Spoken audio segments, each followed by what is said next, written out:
Al Jazeera podcasts. Today, Tesla is in trouble.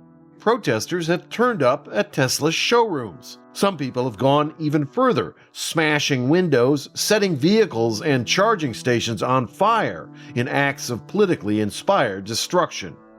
How Elon Musk's big bet on politics is backfiring for his business. I'm Kevin Hirten, and this is The Take.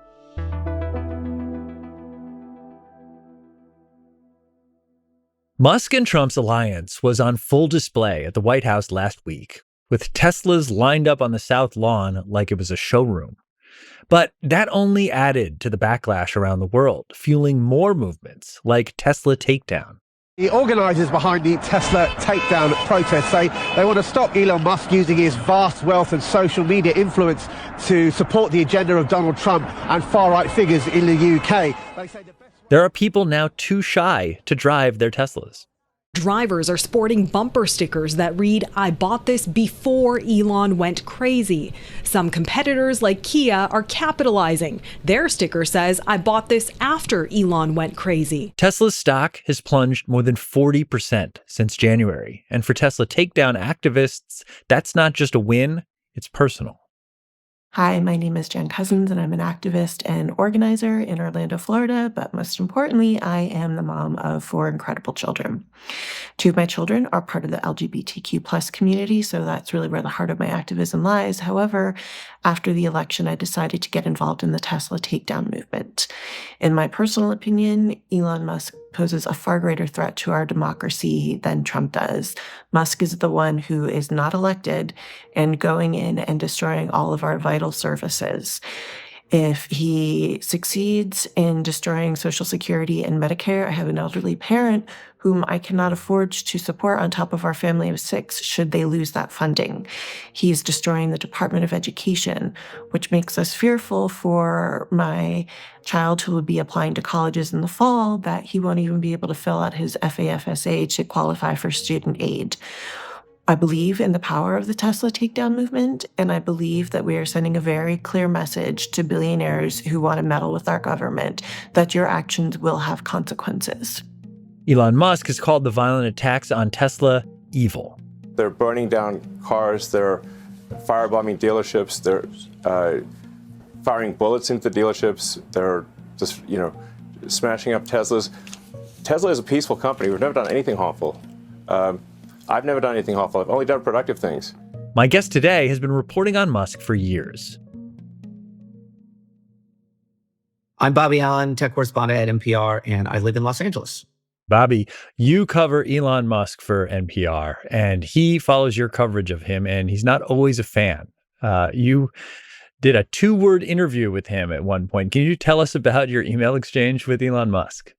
Yeah, sure. So when Musk bought Twitter, one of the first things he did was attach labels to a bunch of media organizations he didn't like. And these were labels that essentially said this news organization is state-sponsored. It was a label that historically Twitter would use for sort of propaganda outlets in places like China and Russia, right? And he affixed one of these labels to NPR because he wasn't so happy with the network's coverage of him and the Twitter takeover. And I started emailing with him, and we had a long back and forth, and he was asking me lots of questions. This was an email exchange that went on for like 30 plus emails where he was asking me really detailed questions about NPR's board, where our money comes from, who makes editorial decisions. It was a very sort of strange conversation to have. And at one point he says, I noticed that NPR quit Twitter because top brass at the network decided that we were leaving the platform because it was just too chaotic of a site. And Elon goes, if NPR doesn't come back to Twitter, I'm going to sell at NPR to the highest bidder. And I saw that, and at first I was like, oh, that's weird. Okay. And I deleted the email and kind of went on with my day. And then another thought hit me. I was just like, wait, the richest man in the world is essentially blackmailing me. He's essentially saying if my employer doesn't rejoin his company, he's going to retaliate. I mean, that's a news story. So I talked to my editor about it, and I was like, yep, we're doing it. Did a story on exactly that. And then 2:19 in the morning, I was still up because I was very wired at this time, covering Elon around the clock. And Elon Musk sends me an email with the subject line, "You suck," and nothing in the body. And so among my colleagues, it's become something of a legendary email. One of my colleagues, I forwarded it to them and they printed it out and they framed it for me. So I still have it by my desk. But the "you suck" email is one thing I'll never be able to live down. Okay, so he says you suck. A lot of people feel exactly the same way about him these days. And as a result, we've seen this outpouring of opposition to his electric car company, Tesla. There have been peaceful protests, but others are attacking Tesla charging stations and showrooms. They're defacing cars. They're even setting cars on fire. You've been on this story, for a very long time. How did it come to this? So Tesla is the most popular EV car seller in the U.S. And for a really long time, their core base were kind of eco-conscious consumers whose politics were probably more liberal than conservative, maybe some centrist libertarians in like the Bay Area, but wasn't really a hit among conservatives, right? And then there started to be a backlash. And it really first started when Elon took over Twitter and really unleashed onto the platform lots of right-wing discourse by bringing back people who had been permanently banned, by breaking down all of the content rules, by being this so-called free speech absolutist. And that's when we first started Tesla owners being like, is driving this thing around a tacit endorsement of what Elon Musk is doing with Twitter? And as his rightward shift started escalating, culminating really with Elon Musk endorsing President Trump on the campaign trail after the assassination attempt, and then pouring hundreds of millions of dollars into the campaign. And now with his extremely influential role in the White House, Tesla vehicle has basically come to symbolize an endorsement of Elon Musk. So we're seeing many people defecting. We're seeing people selling their Tesla shares. We're seeing people wanting to get rid of their Tesla cars, slapping like Honda and Mazda stickers and decals over their Teslas, just as a way of saying like, hey, I have one of these things, but I don't agree with the billionaire tech mogul who runs this company. And it's having a significant effect. I think since January, Tesla's stock has plummeted 40%. I mean, Elon Musk himself has lost more than $120 billion of his wealth. And I will say it's not solely because of the backlash. There's a lot else going on with the company right now, including, new competition in China and a lot of other factors. But this backlash movement is certainly adding to Elon Musk and Tesla's headwinds right now. Yeah, so it starts with Twitter, and now this stuff he's doing with the government, with Doge, is really getting under people's skin. I'm sure you've seen these videos at town halls where Elon Musk is the real main source of outrage for many people, not necessarily even Trump. So his personal brand is completely transforming as we speak, isn't it? Yeah, no, it really is. And this alliance, this Trump-Elon alliance, is unlike anything we've ever seen before, right? Having this billionaire tech industrialist basically being a sort of like co-president of the United States, and the president himself using the South Lawn of the White House, as a infomercial for Tesla. But remember, as you say, the only reason why the White House lawn was used as a stage for basically selling Teslas is because of the beating that Tesla stock is taking right now. And because of the violence and the vandalism that we're seeing directed around the country against supercharging stations, against Tesla dealerships. Molotov cocktails have been thrown at Tesla dealerships. As you said, there's been fires. There's been a lot of violence nationwide. And Trump and, Attorney General Pam Bondi say this is going to be classified as an act of domestic terrorism. Some say they should be labeled domestic terrorists. I will do that. I'll do it. I'm going to stop them. We catch anybody doing it because they're harming a great American company. So it's really extraordinary how much the White House is going out of its way to both boost this private company that is owned by one of Trump's biggest political donors, and also trying to protect the interests of this private company. It's just unlike so much in the Trump White House. It's just completely uncharted territory. Yeah. I mean, You're a tech reporter. Can we take a minute to just acknowledge this dramatic change of fortune? This is a man who was once talked about in the same breath as Thomas Edison. He was Person of the Year in Time magazine in 2021, not that long ago. Today, now that chorus has gotten much smaller as his politics, what he's doing with Doge, his support for right-wing groups around the world becomes front and center. People are calling Teslas swastikars. Are we already at a point where we can say Elon Musk was once Tesla's greatest asset and now he's its greatest liability? Certainly some investors think so. You're hearing from investors who are feeling increasingly emboldened to speak out and say, hey, dude, you're a little distracted right now. Tesla is one of 6 private companies you're running, but it seems like you're pretty distracted by your 7th company, which is your role in the White House, right? I mean, right now, Elon is spinning a lot of plates, and it was just a matter of time before he dropped one of those plates. And with Tesla's stock cratering the way it is, with the violence and the vandalism against Tesla, nationwide, it really does look like he's weighing the company down. But he is, if nothing else, very stubborn. He is not someone to bow to pressure. Even if major investors of Tesla, call on him to step down or call on him as they are to pay attention more to Tesla, he's not likely to sort of buckle to pressure. But yeah, I think you have a point that he grew this company and it grew his wealth and he became the richest man in the world because of the success of Tesla. And now that is the very thing, Elon Musk's presence, that is weighing the company down. Yeah, just to follow up on that, where is the board in all of this? I mean, being a CEO of Tesla should probably be a full-time job. Do shareholders have absolutely no recourse if the stock keeps falling? I mean, the thing is with Elon Musk, he's always been pretty divided. His attention has always been quite divided, right? He gets bored very quickly. And look, he does have a sort of very special and some would say brilliant mind when it comes to risk-taking, when it comes to material sciences. He obviously is an entrepreneur who's very singular in what he can see that others can't and what he has accomplished. And we haven't seen any, real mass revolt on the board of Tesla. Of course, you're seeing that among grassroots activists and maybe some Tesla car owners are like, it would be great if when I drive to the grocery store, I don't get a bunch of dirty looks because it looks like I'm driving the Elon Musk vehicle around town. But besides that, there hasn't yet been a movement to oust him because even though he is a real liability for the stock, most major investors still say he has kind of this Midas touch. He has this magic touch and that maybe there's some bumps now, but in the long term, Elon Musk is the leader they want. We'll have more with Bobby after a break.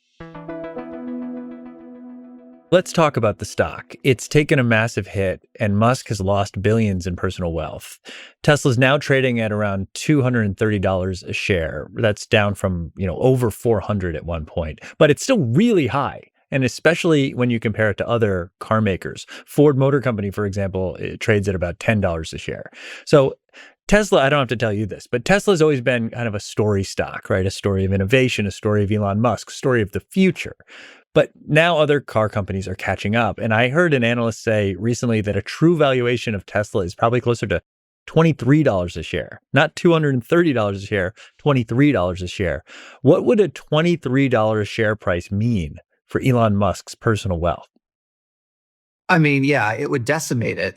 Elon's wealth has always been primarily located in his Tesla fortune. And I think, he assumed coming into the White House that having direct access to the federal government to maybe increase federal support for superchargers, to, sort of do other things, to use his federal position as leverage to help the company would only set the fortunes of the company soaring. But now he's seeing that is actually backfiring. So we'll see how far, how far this stock sell-off and this stock dip runs. But also, I think more importantly, the brand, as you mentioned, the story of Tesla has been very compelling to a lot of consumers. And as one writer put it recently, I mean, he has detonated the Tesla brand, right? I mean, completely. So how do you come back from this? So in response to the backlash, U.S. President Donald Trump is, we said he's hawking cars on the White House lawn. He's calling violence against Tesla domestic terrorism. Does this approach by Trump surprise you? And do you think will actually work? I mean, whether it works legally is a separate discussion, but I mean, if anything else, it's just sending a message from the highest levels of federal law enforcement to try to deter bad actors and vandals from committing further violence around the country against Tesla. Because again, Elon is the richest man in the world with bottomless wealth that can continue to pour into MAGA and MAGA adjacent political movements to keep the MAGA movement going. Another important facet here is, DOGE, Department of Government Efficiency, when there's backlash to, say, shutting down the entire Department of Education or shutting down USAID, basically knocking it down to its studs. When there's backlash to that, Trump can say, hey, that was Elon. Maybe Elon went a little too far. He can be this fall man, right? He can shield. He can shield some of the blowback that Trump would otherwise get. So it's extremely convenient. And this ties directly into what we're seeing from the Attorney General and the President, which is to preserve and protect and to be on the offensive to defend Tesla, a private car company, right? Because right. I think Trump and the Trump administration sees keeping Elon happy and going out of its way to defend and to preserve Tesla as a way of keeping Elon in their orbit. Both Elon and the White House, I think, see him as there's something of a symbiotic relationship, but surely it's not going to last forever. Yeah, and he's also pumping millions, hundreds of millions of dollars into these super PACs. So he's become kind of the bank for MAGA. So they're really invested in making sure that he's liquid and can keep sending those checks and getting people reelected. Yeah, no, exactly. I mean, when he became, the most important financial backer during the campaign, many were wondering, is this big check gonna pay off? I mean, this is a lot of money to pump into a presidential candidate. And some thought maybe there'll be some kind of federal program that boosts Tesla, or maybe there'll be another contract for SpaceX. People were expecting some kind of favoritism, or that something that would look like favoritism around the margins. Nobody thought Elon Musk would be playing this incredibly central role in the White House and someone who'd be steering the forefront of federal policy. I mean, it's really breathtaking. Okay, Bobby, I think a lot of people are feeling powerless at this moment, especially we've seen protests and activists being prosecuted under the Trump administration. But then you look at these economic boycotts, like this Tesla takedown movement. It's actually having an effect. The stock is down. I wonder, looking ahead, could other companies soon be in the crosshairs? Do you think that boycotts and buying power could become this moment's preferred form of civil disobedience? Yeah, that's the question. I mean, I do think the Tesla takedown movement has gotten Elon's attention, given how much he is targeting and smearing some of the local organizers. And I think some of the national leaders of Tesla takedown are pointing to it as an example of a truly bottom-up grassroots movement, not just grabbing Elon Musk's attention, but like you said, having a material impact on Elon Musk's bottom line. I mean, that's what activists are hoping to do, to hit him where it hurts, to create some kind of national movement that will both, defund Tesla and also send the message that regular Americans do not stand for the devastating cuts to services and programs and the dismantling of agencies that DOGE is overseeing. I mean, you can go onto social media, X, Blue Sky, Mastodon, you name it, and complain about DOGE all day. You can write letters to your Congress people. But I think taking to the streets and being part of a national movement might be a more effective way to get your message out, because at least in the case of Tesla takedown, we're actually seeing some results. Bobby Allyn, thank you for coming on The Take today. Thanks for having me. And that's The Take. What's your take on Elon Musk and the backlash against Tesla? Let us know your thoughts in the comments below, and we're always listening to what you think of the show. So let us know what kind of episodes you'd like to hear more of and what you thought of this one. And if you want to catch more episodes like this, make sure you're following our YouTube playlist, which is here. And while you're at it, hit that subscribe button so you stay in the loop with all things Al Jazeera English. We'll be back.